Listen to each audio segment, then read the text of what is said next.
Hay muchos relatos de una tierra de inmortalidad y eterna juventud en mitos y leyendas mundiales, así como en tradiciones espirituales chamánicas e indígenas.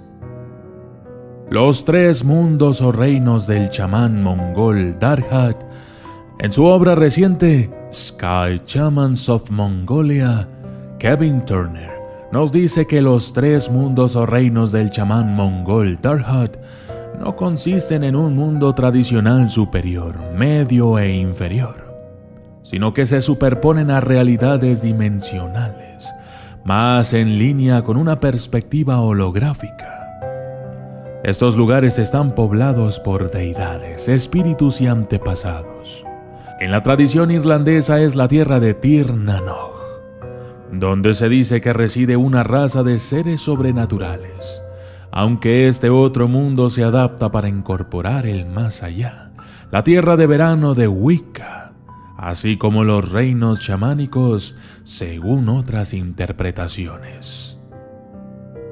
A menudo se ve que se accede a estas dimensiones a través de un océano, lo que lleva a muchos a asociar Tir na Nog con la mística isla de Yggdrasil, una isla que se decía que se levantaba del mar cada 7 años y que estaba poblada por una raza de seres antediluvianos avanzados.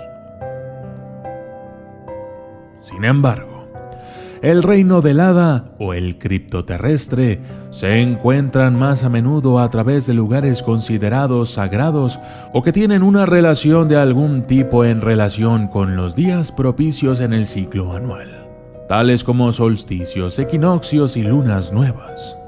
En muchas leyendas transmitidas por la tradición oral, los momentos liminales del atardecer, entre la puesta del sol y la salida de la luna, son cuando mejor se ven las formas etéreas de estos seres. Yo soy el documentalista y esto es Mundos Misteriosos, los reinos Hada y chamánico.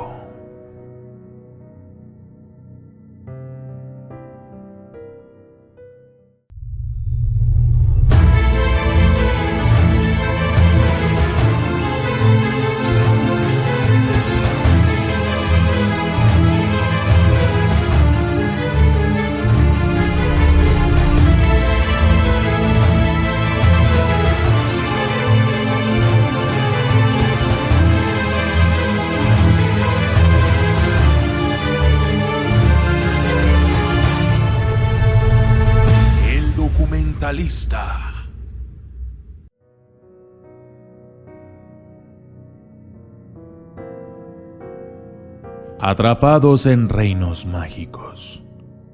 Quizás una de las anécdotas más famosas relacionadas con esto es la del reverendo Robert Kirk, que era un erudito y clérigo escocés. Su libro, The Secret Commonwealth of Elves, Fauns and Fairies, la mancomunidad secreta de elfos, faunos y hadas, fue publicado en 1691 y recogía muchos ejemplos de encuentros con estas criaturas elementales y de lo que una persona podía hacer para evitarlas o para estar en contacto con ellas. En ese momento, la Inquisición todavía estaba en pleno vigor en toda Europa. Así que el interés de Kirk en lo que algunos veían como entidades demoníacas lo puso en desacuerdo con muchos de sus colegas religiosos. Algunos, de hecho, especularon que Kirk mismo podría ser un mutante enviado por el diablo para corromper la fe de sus feligreses y llevarlos de vuelta a las antiguas costumbres paganas. Kirk fue también un séptimo hijo que le prestó un aura del otro mundo, ya que este era un signo particular de la asociación con la segunda vista y la afiliación con el pueblo de las hadas. Una tarde de verano, Kirk, mientras caminaba, se desmayó y murió en una colina de hadas, o al menos eso parecía. En los días siguientes a su funeral, un primo de Kirk tuvo un extraño sueño en el que el reverendo le suplicó que lo rescatara del país de las hadas. Kirk le dijo a su primo en el sueño que no estaba muerto en absoluto, sino que estaba en un desvanecimiento mágico causado por sus captores sobrenaturales. Kirk le había prometido a su primo que podría aparecer por un momento en el bautismo de su hijo, y cuando esto ocurriera, su primo lanzaría un cuchillo ceremonial sobre su aparición. Esto tendría el efecto de liberar a Kirk del hechizo de las hadas. En el bautismo, se dice que cuando el reverendo Kirk apareció, su primo se sorprendió tanto que olvidó las instrucciones sobre el cuchillo y Kirk desapareció, condenado a vivir en el país de las hadas por toda la eternidad. Tiempo y espacio alterados. Este concepto de la eternidad y que el tiempo puede correr más rápido o más lento en estos reinos ha sido parte del mito de las hadas durante miles de años. La leyenda japonesa de Urashima Taro es un buen ejemplo. En esta historia, un pescador visita el reino submarino sobrenatural de Ryugu-ho y descubre que los 3 días que pasó allí habían sido 300 años en su tierra natal.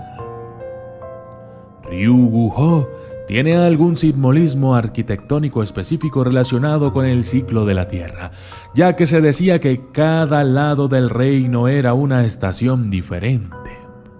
Tal vez estamos viviendo en una asociación con los solsticios y equinoccios una vez más, que en sí mismos tienen una historia de ser puertas de entrada para los seres legendarios como las hadas y varios elementales para aparecer a través. Los elfos y las hadas de Escocia e Irlanda, por ejemplo, utilizaban ciertos portales mágicos o círculos de piedra en los que aparecer dependiendo de la época del año. Cada puerta mágica estaba asociada a una estación en particular.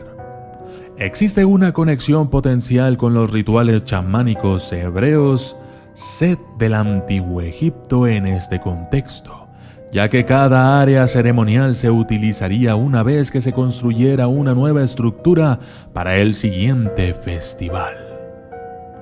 La comunicación con los dioses de las estrellas, junto con las ofrendas a cambio de sabiduría, también tiene paralelismos con las interacciones folclóricas de los Sidhe, hadas irlandesas y escocesas, o formas energéticas de varias culturas.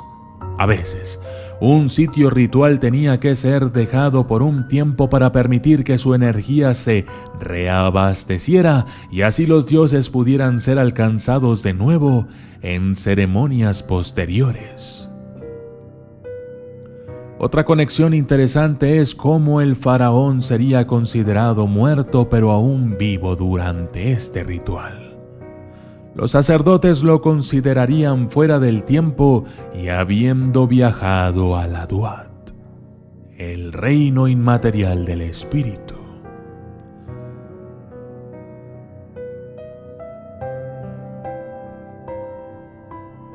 El tiempo de los sueños. El término tiempo fuera del tiempo es también una de las traducciones populares del Australian Aboriginal Dreamtime.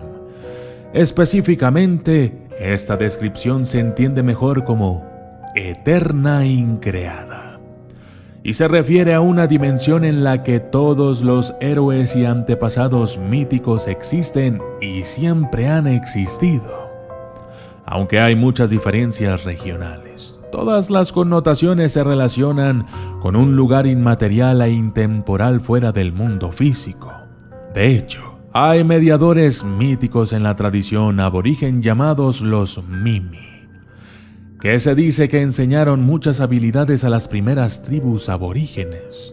Se decía que las Mimi eran tan delgadas que un fuerte viento podría romperlas y que podían ser contactadas acercándose a piedras o montañas sagradas de la manera correcta.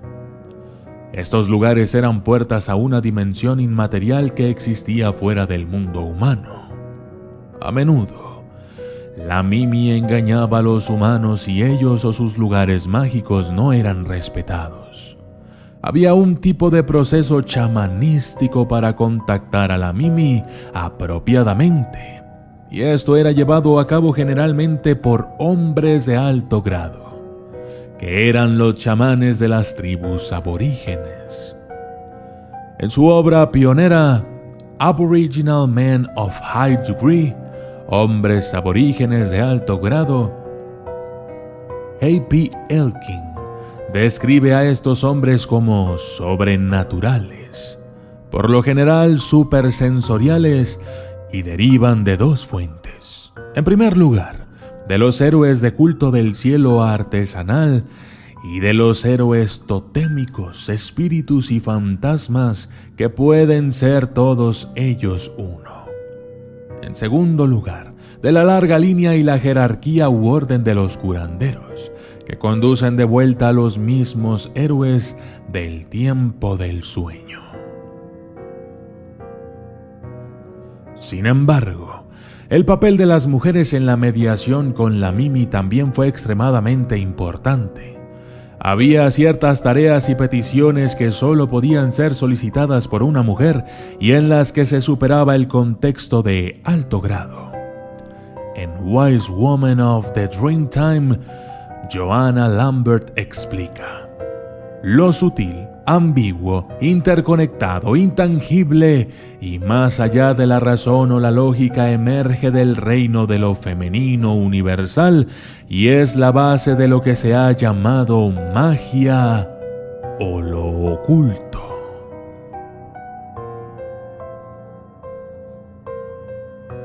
La flecha mágica. Los Mimi, como las hadas y los elementales en todas las demás culturas, eran impredecibles y podían castigar a un humano tan a menudo como recompensarlos. Se pensaba que robaban comida, hacían tropezar a viajeros desprevenidos e incluso disparaban dardos mágicos, lo cual es una conexión tentadora con muchas prácticas chamánicas. La flecha mágica también está asociada con Avaris el Hiperbóreo, una figura que se dice que emergió de una tierra mítica, más allá del viento del norte. Se decía que Avaris podía tener comunión con los espíritus, curar a los enfermos y viajar por el aire en una flecha mágica. Otras conexiones con Apolo y Pitágoras aluden a la técnica chamánica de la incubación, mejor descrita recientemente por Peter Kingsley en su obra In the Dark Places of Wisdom. Cuando miramos más allá de las interpretaciones culturales particulares, que han cambiado dependiendo de los sistemas religiosos y del desarrollo de la sociedad, lo que encontramos debajo de los diferentes encuentros de hadas y chamanes son fuertes indicios de una experiencia universal de otro mundo. Y aunque encontramos muchos relatos de tierras extrañas con la ayuda de hadas y espíritus, vale la pena recordar que a veces es también por su insistencia.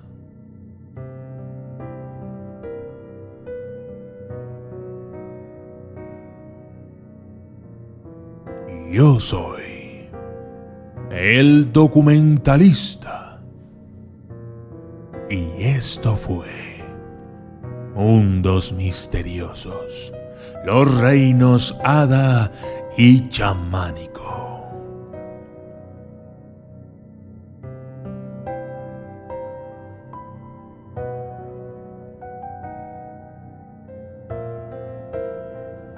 Saludos especiales para